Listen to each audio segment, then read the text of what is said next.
pois, traire les brebis. Rien ne la dérangeait. De toutes les corvées, elle préférait cependant aider avec le grand métier à tisser.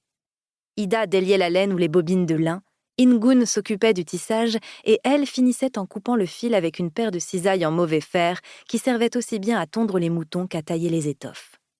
« Tu es douée pour cela », lui fit un jour remarquer sa mère de lait. « Couper un fil ?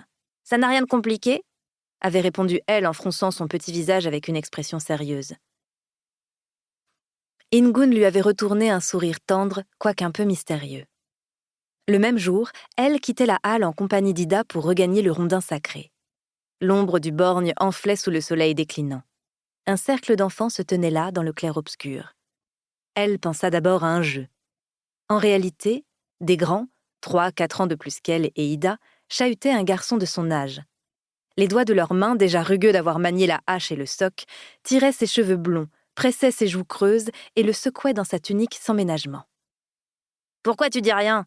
T'es né idiot ?» Le plus âgé avait prononcé ces mots sur un ton railleur où perçait néanmoins la frustration. Leur brimade n'obtenait pas l'effet escompté.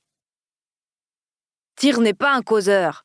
clama un autre gamin, un brun avec une bouille plus ronde où pétillaient des yeux noisettes, énergiques et malicieux. Celui-là ressemblait à un écureuil. Les poings sur les hanches, il se tenait à côté, mais un peu en retrait, du blondinet. Elle nota qu'il n'essayait guère de défendre ce Tyr, si elle avait bien entendu son nom. Tandis qu'elle fronçait les sourcils, le brun sembla la remarquer et lui adressa, tout sourire, un petit salut de la main. Le geste la rendit perplexe. Se connaissait-il ? La main d'Ida lâcha la sienne pour répondre au salut. Au sourire timide de son ami, elle comprit qui était réellement l'objet des attentions du garçon. Celui-ci ne s'attarda tout de même pas, préférant interpeller les enfants plus âgés. « Laissez tomber !» ricana-t-il à moitié. « Vous n'en tirerez pas une larme, même pas un son !» Ces mots, en plus de l'attitude stoïque de son compagnon, semblèrent émousser la patience des garnements. Ils commencèrent à s'écarter de leurs victimes, prêts à trouver des jeux plus distrayants. Sauf une fille costaude qui lui jeta un regard noir. « Tu paries ?» cracha-t-elle au beau parleur.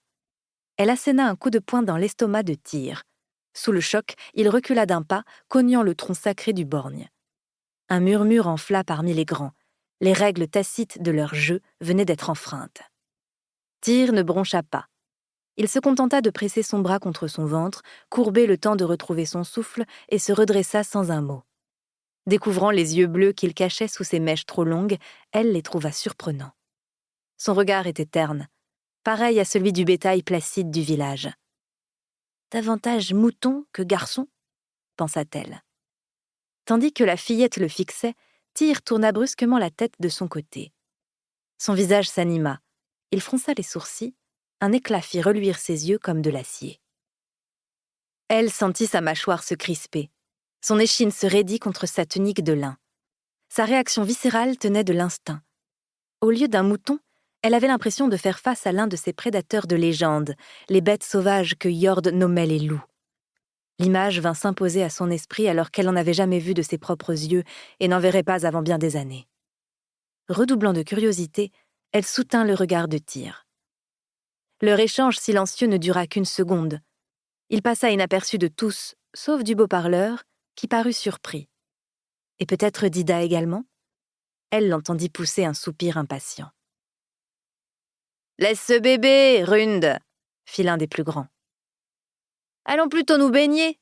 ajouta un autre qui lui ressemblait comme 2 gouttes de pluie, son jumeau. « Le dernier au lac est une bouse de troll !» brailla la dénommée Rund en poussant les autres de ses bras musclés. Les gamins détalèrent à travers la place. En passant, ils dévisagèrent elle les yeux ronds. Leur cavalcade s'accompagna de chuchotis puis de ricanements. Seul l'un d'eux resta en arrière sans se joindre aux moqueries, le fils du forgeron chez qui Ingun faisait aiguiser cisailles et couteaux. « Rund n'aurait pas dû le frapper ainsi », dit-il aux fillettes sur un ton d'excuse. Croisant les bras sur sa poitrine, Ida secoua la tête avec une mine déçue. « Tu vaux mieux qu'eux, Sten !» Le fils du forgeron ouvrit la bouche puis la referma avec dépit. Épaules basses, il partit au trot rejoindre ses camarades. Elle le regarda battre en retraite, honteux. Elle suivit Sten des yeux pour s'assurer que lui et sa bande soient bien tous partis, puis elle se tourna vers les 2 garçons. Le brun rajustait la tunique de son ami.